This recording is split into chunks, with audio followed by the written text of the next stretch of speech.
ሰበር ዜና! የዩክሬን አጋሮች የሩሲያን ነዳጅና ጋዝ ከዓለም ገበያ ለማውጣት ቃል ገብተዋል። ይህንን ሰበር መረጃችንን በዝርዝር የምንመለከተው ይሆናል። በሌላኛው ሰበር መረጃችን አሜሪካ የዓለማችን ትልቁን የጦር መርከብ ወደ ካሪቢያን እየላከች ሲሆን ወታደራዊ እንቅስቃሴዋንም እያሳደገች ነው ተብሏል። ሰላም ጤና ይስጥልኝ የቻናሌ ቤተሰቦች፣ ቀደም ሲል ያስደምጥኳችሁን ሁለት ሰበር መረጃዎች ዝርዝራቸውን የማስደምጣችሁ ይሆናል። እስከ መጨረሻው አብራችሁን ቆዩ። ዩክሬንን የሚደግፉ ከ20 በላይ ሀገራት ፕሬዝዳንት ቭላዲሚር ፑቲን ጦርነቱን እንዲያቆሙ ጫና ለመፍጠር በሚደረገው ጥረት የሩሲያን ዘይትና ጋዝ ከዓለም ገበያ ለማስወገድ ቃል ገብተዋል። የእንግሊዝ ጠቅላይ ሚኒስትር ሰር ኬይር ስታርመር በለንደን የተካሄደውን የፈቃደኝነት ጥምረት ጉባኤ ካስተናገዱ በኋላ ለሩሲያ የጦር ማሽን የገንዘብ ድጋፍ እያደረግን ነው ብለዋል። እንግሊዝና አሜሪካ በቅርብ ቀናት ውስጥ የሩሲያን ሁለት ትላልቅ የነዳጅ ኩባንያዎችን ማዕቀብ ሲጥሉ፣ የአውሮፓ ህብረት ደግሞ የሞስኮን ፈሳሽ የተፈጥሮ ጋዝ ኤክስፖርት ኢላማ አድርጓል። በለንደን የነበሩት የዩክሬን ፕሬዝዳንት ቮሎዲሚር ዜሌንስኪ ጦርነቱን ለማስቆም ብቸኛው መንገድ በሩሲያ ላይ ጫና እንደሆነ ተናግረዋል። ሆኖም ግን በጉባኤው ላይ ወደ ዩክሬን የሚደረጉ የረጅም ርቀት ሚሳኤሎች አቅርቦት ይፋ አልተደረገም። ዜሌንስኪ ለረጅም ጊዜ በአሜሪካ የተሰሩት ቶማሃውክስና የአውሮፓ ሚሳኤሎች በሩሲያ ውስጥ ዘልቀው በመግባት ለሞስኮ የጦርነቱን ወጪ የበለጠ ከባድ ለማድረግ ይረዳሉ ሲሉ ተከራክረዋል። ነገር ግን ባለፈው ሳምንት በዋሽንግተን በተካሄደው ውይይት የአሜሪካ ፕሬዝዳንት ዶናልድ ትራምፕ ለዜሌንስኪ ቶማሃውክስን ለማቅረብ ዝግጁ እንዳልሆኑ ጠቁመዋል። ሐሙስ ዕለት ፕሬዝዳንት ፑቲን እንደዚህ አይነት መሳሪያዎች የሩሲያ ፌዴሬሽንን ግዛት ለመምታት ጥቅም ላይ ከዋሉ ምላሹ እጅግ ከባድ እንደሚሆን አስጠንቅቋል። ሩሲያ በየካቲት 2022 ዩክሬንን ሙሉ በሙሉ ወረራ ጀምራለች። ስታርመር ከለንደን ጉባኤ በኋላ በተደረገው የጋራ ጋዜጣዊ መግለጫ ላይ ባደረጉት ንግግር ፑቲን ስለ ሰላም በቁም ነገር አይመለከቱም ብለዋል። ስለዚህም የዩክሬን አጋሮች ዩክሬንን በመደገፍ ረገድ ለቀጣዩ ዓመት ግልጽ የሆነ እቅድ ተስማምተዋል። የዩኬ ጠቅላይ ሚኒስትር ይህ የዩክሬንን መከላከያ ለመደገፍ በቢሊዮን የሚቆጠር ገንዘብ ለመክፈል የሩሲያን ሉዓላዊ ሀብቶች ኢላማ ማድረግንም ያካትታል ብለዋል። ተጨማሪ ዝርዝር መረጃ ግን አልሰጡም። ሐሙስ ዕለት የአውሮፓ ህብረት መሪዎች የዩክሬንን የፋይናንስ ፍላጎቶች ለሚቀጥሉ 2 ዓመታት ለመደገፍ ተስማምተዋል።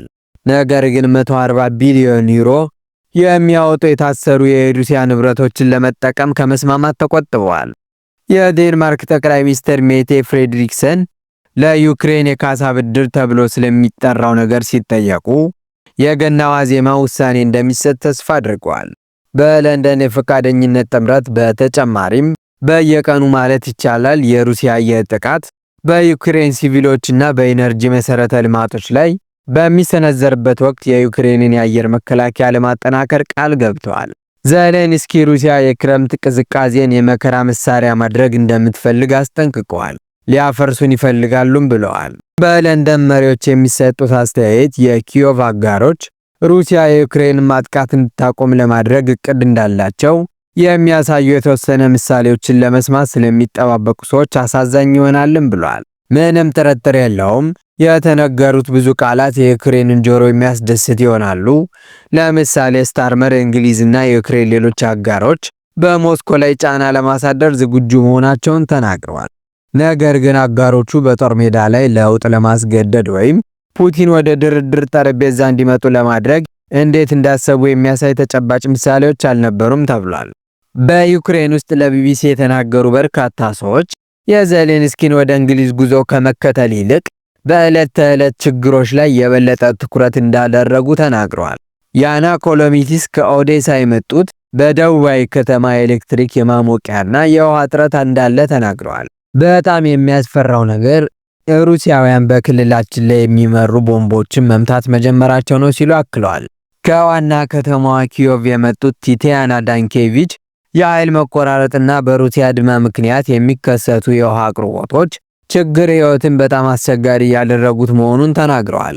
ይህ ጦርነት በቅርቡ ያበቃል የሚል ስሜት የለኝም ሲሉም ገልጸዋል።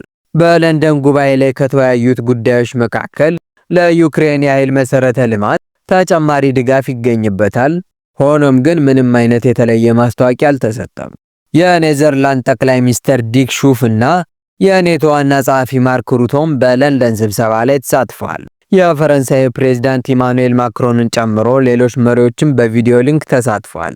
ዩክሬንና የምዕራባውያን አጋሮች በፕሬዝዳንት ትራምፕ የቀረበውን ሐሳብ በይፋ ተቀብለው ድርድሩ እንዲጀመር ጦርነቱ ወዲያውኑ በዋናው ግንባር ላይ እንዲቀዘቅዝ አድርገዋል። ሩሲያ ይህንን ሐሳብ ውድቅ አድርጋለች። ኪየቭ እና አጋሮቿ የዩክሬንን እጅ መስጠት እንደ ዴፋክቶ ቬንቸር አድርገው የገለጿቸውን ጥያቄዎች ደግማለች። ቀደም ሲል አርብ ዕለት ዜሌንስኪ ከንጉስ ቻርልስ ጋር በዊንዘር ተወያይተዋል። በዚህም ዓመት ለሶስተኛ ጊዜ ያደረጉት ስብሰባ ነው ተብሏል። አሜሪካ በዓለም ላይ ትልቁን የጦር መርከብ ወደ ካሪቢያን እያሰማራች ሲሆን ይህም የዕፅ አዘዋዋሪዎችን ኢላማ ለማድረግ በሚደረገው ዘመቻ ላይ ከፍተኛ ጭማሪ አሳይቷል። የመከላከያ ሚኒስትር ፒት ሄግሴት እስከ 90 አውሮፕላኖች መያዝ የሚችለውን የዩኤስ ጄራልድ አር ፎርድ የአውሮፕላን ተሸካሚ አርብ ዕለት ከሜዲትራኒያን እንዲንቀሳቀስ አዘዋል። አሜሪካ በቅርብ ሳምንታት ውስጥ በካሪቢያን ውስጥ ወታደራዊ ሕይወቷን እየጨመረች ሲሆን አሁን 8 ሌሎች የጦር መርከቦችን፣ የኒውክሌር ሰርጓጅ መርከብን እንዲሁም የኤፍ-35 አውሮፕላኖችን አካታለች። ሄግሴት አርብ ዕለት 6 ወንድ የናርኮ ሽብርተኞች መገደላቸውን ጨምሮ የአደንዛዥ ዕፅ አዘዋዋሪዎች ናቸው በሚሏቸው ጀልባዎች ላይ የአየር ድብደባ ፈጽማል። ይህ ዘመቻ የተካሄደው ሄግሴት የትሬን ደአራጓ የወንጀል ድርጅት እንደሆነች በተናገረችው መርከብ ላይ በካሪቢያን ባህር ላይ ነው። አድማዎቹ በክልሉ ግዘት አስከትለዋል እናም ባለሙያዎቹ ሕጋዊነታቸውን ጠይቀዋል። የትራምፕ አስተዳደር በዕፅ ዝውውር ላይ ጦርነት እያካሄደ መሆኑን ቢናገርም በባለሙያዎችና በኮንግረሱ አባላት የቬንዙዌላ ፕሬዝዳንት ኒኮላስ ማዱሮ መንግስትን ለማተራመስ የሚጥር የማስፈራሪያ ዘመቻ እንደጀመረ ተከሰሰ። ማዱሮ የትራምፕ የረጅም ጊዜ ጠላት ሲሆን የአሜሪካው ፕሬዝዳንት የአደንዛዥ ዕፅ ዝውውር ድርጅት መሪ እንደሆኑ ከሰዋል። ይህንንም ይህ ስለ ስርዓት ለውጥ ነው፣ ምናልባት ወረራ ላይ ፈጽሙ ይችላሉ፣ ተስፋው ይህ ስለ ምልክት መስጠት ነው ሲሉ በቻተም ሃውስ የላቲን አሜሪካ ከፍተኛ ባልደረባ የሆኑት ዶክተር ክሪስቶፈር ሳባቲኒ ተናግረዋል። የወታደራዊ ግንባታው በቬንዙዌላ ጦርና በማዱሮ ውስጣዊ ክበብ ውስጥ ፍርሃትን ለመቀስቀስ የታሰበ መሆኑን ተከራክረዋል። ስለዚህም በሱ ላይ እንዲነሱ ፔንታጎን አርብ ባወጣው መግለጫ የዩኤስ ጄራልድ አር ፎርድ ተሸካሚ ወደ መካከለኛው አሜሪካና ደቡብ አሜሪካ እንዲሁም ካሪቢያን ጨምሮ ወደ አሜሪካ ደቡባዊ ኮማንድ የኃላፊነት ቦታ እንደሚያሰማራ ተናግሯል። ተጨማሪ ኃይሎች የናርኮቲክ ዝውውርን ለማደናቀፍ ቲሲዎችን ወይም ዓለም አቀፍ የወንጀል ድርጅቶችን ለማዋረድና ለማፍረስ ያሉትን አሁን ያሉ ችሎታዎቻቸውን ያሳድጋሉ ሲሉ ቃል አቀባይ ሲም ፓርኔል ተናግረዋል። የአየር መንገዱ ማሰማራት መሬት ላይ ባሉ ኢላማዎች ላይ ጥቃት ለመሰንዘር የሚያስችሉ ግብዓቶችን ይሰጣሉ። ትራምፕ በቬንዙዌላ የመሬት እርምጃ ብለው የጠሩትን ነገር በተደጋጋሚ አነሳስተውታል። አሁን መሬትን እየተመለከትን ነው፣ ምክንያቱም ባህሩን በደንብ ስለተቆጣጠር ነው ሲሉ በዚህ ሳምንት መጀመሪያ ላይ ተናግረዋል። ይህ የሆነው የሲኤንኤን ትራምፕ በቬንዙዌላ ውስጥ የኮኬይን ተቋማትንና የዝውውር መንገዶችን ኢላማ ለማድረግ እያሰቡ እንደሆነ ሲዘግብ ነው። ነገር ግን የመጨረሻ ውሳኔ እስካሁን አላሳለፈም ተብሏል።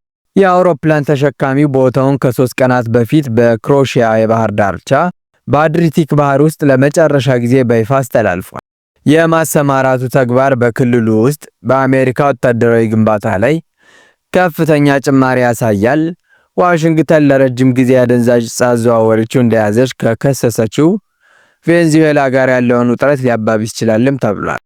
የአየር መንገዱ ትልቅ የአውሮፕላን ጭነት ለማጓጓዣ እና ለቅኝት አውሮፕላኖች፣ ጄቶችና አውሮፕላኖቹን ሊያካትት ይችላል። የመጀመሪያው የረጅም ጊዜ ማሰማራቱ በ2023 ነበርም ሲሉ የገለጹ ሲሆን ወደ ክልሉ ሲዘዋወር የትኞቹ መርከቦች እንደሚሸኙት ግልጽ አይደለም። ነገር ግን ሚሳኤሎችና ሌሎች መሳሪያዎችን የያዙ አጥፊዎችን የሚያካትት የአድማ ቡድን አካል ሆኖ ሊሰራ ይችላልም ብለዋል። አሜሪካ በቅርብ ሳምንታት ውስጥ በጀልባዎች ላይ ተከታታይ አድማዎችን አድርጋለች።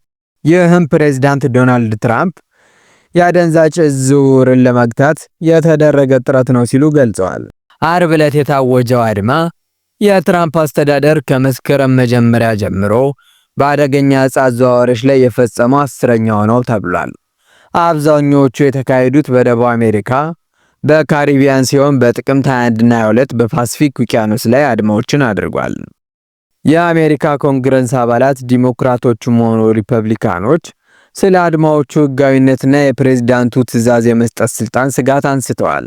ሴፕቴምበር 10 ቀን 25 የዲሞክራቲክ የአሜሪካ ሴናተሮች ለዋይት ሃውስ ጽፈው አስተዳደሩ ከጥቂት ቀናት በፊት መርከብ ላይ ጥቃት እንደፈጸመባቸው ተናግረዋል። በመርከቧ ላይ ያሉት ግለሰቦችና የመርከቧ ጭነት ለዩናይትድ ስቴትስ ስጋት እንደነበሩ የሚያሳይ ማስረጃ ሳይኖር የሪፐብሊካን ፓርቲ አባል የሆኑት የኬንታኪ ሴናተር ራንድ ፖል እንዲህ ያሉት አድማዎች የኮንግረሱን ይሁንታ እንደሚያስፈልጋቸው ተከራክረዋል። ትራምፕ ጥቃቶቹን ለማዘዝ ሕጋዊ ስልጣን እንዳላቸውና ትሬንድ አራጓን የሽብርተኛ ድርጅት አድርገው እንደሾሙት ተናግረዋል። ያንን ለማድረግ ተፈቅዶልናል እና በመሬት ካደረግነው ወደ ኮንግረስ መመለስ እንችላለን ሲሉ ትራምፕ ረቡዕ ዕለት ለዋይት ሃውስ ጋዜጠኞች ተናግረዋል። የአሜሪካ የውጭ ጉዳይ ሚኒስቴር ማርኮ ሩቢዮ አክለውም ሰዎች አደንዛዥ ዕፅ ጀልባዎች ሲፈነዱ ማየት ማቆም ከፈለጉ ወደ አሜሪካ መድኃኒቶችን መላክ ያቁሙ ብለዋል። ሄግሴት ዓርብ ዕለት ባወጣው ዘመቻ 6 ሰዎች መሞታቸው በአሜሪካ ጥቃቶችን የተገደሉትን ሰዎች ቁጥር ቢያንስ 43 ያደርሰዋልም ሲሉ ገልጸዋል።